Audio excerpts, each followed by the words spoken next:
Hi, I'm Avani Arya and you watching Nagpur news at nation next. आइए नजर डालते हैं दिन भर की कुछ खबरों पर। वाठोड़ा के भांडेवाड़ी में गड्ढे में डूबने से एक नाबालिग स्टूडेंट की मौत हो गई। शुक्रवार 12 अगस्त की दोपहर में हुए इस हादसे से इलाके में तनाव फैल गया। जूलीपाड़ी निवासी 15 साल के सुधीर मेश्राम की मौत से उसकी फैमिली और रिलेटिव्स में मातम है। भांडेवाड़ी से पाड़ी के बीच ब्रॉडगेज रेलवे लाइन का काम चल रहा है। तेज बारिश के कारण आजकल काम बंद है। हैवी व्हीकल और मशीन्स के आने जाने से जगह जगह गड्ढे हो गए हैं। बारिश का पानी भरने से इन गड्ढों ने तालाब का रूप ले लिया है।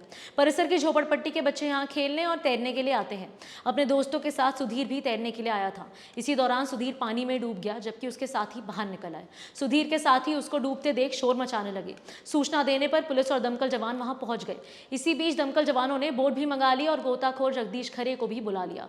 खरे ने खोजबीन कर सुधीर का शव निकाला। इलाके के लोगों ने रेलवे और प्रशासन पर लापरवाही का आरोप लगाते हुए उनके खिलाफ नारेबाजी की और मुआवजे की मांग करने लगे। तनाव बढ़ते देख पुलिस ने मोर्चा संभाला और लोगों को किसी तरह शांत किया।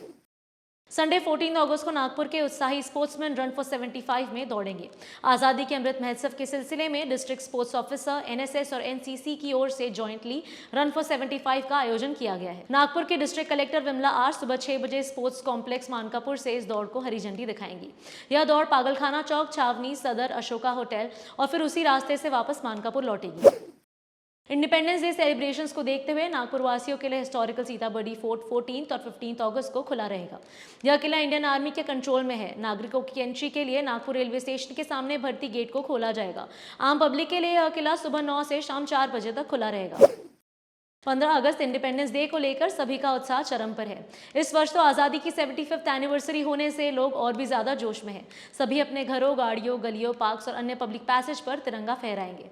हर घर तिरंगा अभियान ने इसे और जोर दिया है, लेकिन इसका दूसरा पहलू यह है कि लोग झंडा जहां तहां फेंक देते हैं। नेशनल फ्लैग का इस तरह अपमान न हो, इसीलिए सारंग कल्चरल फाउंडेशन ने जमीन पर पड़े तिरंगा को उठाने का फैसला किया। सारंग कल्चरल फाउंडेशन के फाउंडर सारंग ढोक ने बताया कि फाउंडेशन पिछले 10 वर्षों से यह कार्यक्रम चला रहा है, जिससे कि तिरंगा का अपमान न हो।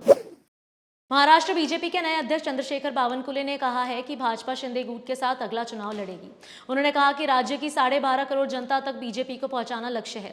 अमरावती में शुक्रवार को बावनकुले ने कहा कि 40 दिनों के कार्यकाल में ही राज्य सरकार ने 50 कैबिनेट निर्णय लिए। शुक्रवार 12 अगस्त को ही चंद्रशेखर बावनकुले को महाराष्ट्र बीजेपी का अध्यक्ष बनाया गया। शनिवार 13 अगस्त को नागपुर के वसंतराव देशपांडे हॉल में उनका भव्य सत्कार किया गया। उनके सत्कार समारोह में केंद्रीय मंत्री नितिन गडकरी, डिप्टी सीएम देवेंद्र फडणवीस, नागपुर के सभी एमएलएज और शहर बीजेपी के अध्यक्ष प्रवीण दटके उपस्थित थे।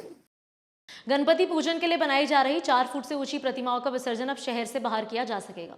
इसके लिए क्रेन और लाइटिंग की व्यवस्था एनएमसी करेगी और पीओपी की प्रतिमा बनाने वाले मंडलों पर कड़ी कार्रवाई की जाएगी। नागपुर के गांधी सागर और सोनेगांव तालाब के ब्यूटिफिकेशन का काम चल रहा है। वहीं फुटाला तालाब पर म्यूजिकल फाउंटेन लगा दिया गया है। ऐसे में शहर के तालाबों में पूरी तरह विसर्जन पर रोक लगा दी गई है। यह निर्णय एनएमसी कमिश्नर राधाकृष्ण बी की अध्यक्षता में हुए बैठक में लिया गया। इसमें पुलिस एवं अन्य विभाग के अधिकारी तथा गणेश मंडलों के रिप्रेजेंटेटिव भी उपस्थित थे। एनएमसी के सीनियर ऑफिसर राम जोशी ने बताया कि मंडप की अनुमति लेने पर 200 रुपए शुल्क लिया गया था, लेकिन इस बार राज्य सरकार के निर्देश पर यह फी माफ कर दी गई है। मूर्तिकारों का मंडप शुल्क भी माफ किया गया है। उन्होंने बताया कि मूर्ति की ऊंचाई की सीमा नहीं है, फिर भी पर्यावरण की दृष्टि से मंडल 4 फुट और घरेलू मूर्तियां 2 फुट तक ही हो तो अच्छा है। आज़ादी के अमृत महोत्सव में नागपुर पुलिस भी कई कार्यक्रमों का आयोजन कर रही है। शनिवार 13 अगस्त को सिविल लाइन स्थित पुलिस मुख्यालय में आज पुलिस प्रदर्शनी का उद्घाटन किया गया। उसके बाद देशभक्ति गीतों की competitions, skits on women safety, cyber safety, anti drug awareness, Rishabh Jain singing concert, how to crack UPSC guidance programme by senior IPS officers and Tiranga rally का शानदार प्रोग्राम आयोजित किया गया। आज़ादी के अमृत महोत्सव कार्यक्रमों के सिलसिले में शुक्रवार 13 अगस्त की सुबह 9 बजे यूनियन मिनिस्टर नितिन गडकरी और राज्य के उप मुख्यमंत्री देवेंद्र फडणवीस ने पदयात्रा में भाग लिया। दोनों नेताओं ने शताब्दी चौक से त्रिशरण चौक तक तिरंगा पदयात्रा का नेतृत्व किया। फिलहाल के लिए इतना ही। कल फिर मिलेंगे नए न्यूज बुलेटिन के साथ।